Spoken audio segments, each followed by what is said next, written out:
है कि जब जब मतदान प्रतिशत बढ़ा है तब बीजेपी और उसके सहयोगियों को फायदा हुआ है। वहीं किसी स्वतंत्र उम्मीदवार से संपर्क की बात पर फडणवीस ने कहा है कि अभी तक उन्होंने किसी से भी संपर्क नहीं किया है।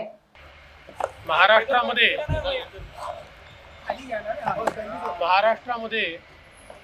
मतदान वाढलेलं आहे, टक्केवारी वाढलेली आहे। आजपर्यंतचा अनुभव आहे की जेव्हा जेव्हा टक्केवारी वाढते त्याच भाजप आणि मित्र पक्षाला त्याचा फायदा होतो।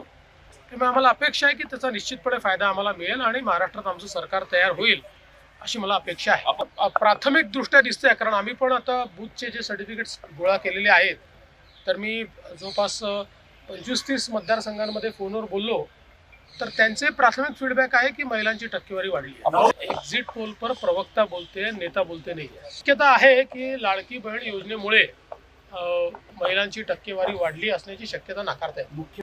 आता परवा रिझल्ट आल्यानंतर आम्ही तिन्ही पक्ष एकत्रित बसू आणि चांगला निर्णय करू। मला असं वाटतं की साधारण मतदानाची टक्केवारी ज्या प्रकारे वाढलेली आहे, हा एक थोडासा प्रो इन्कम्बन्सी फॅक्टर मला दिसतो की लोकांना सरकारच्या बद्दल थोडी आपुलकी वाटणं, हा त्याचा अर्थ असतो।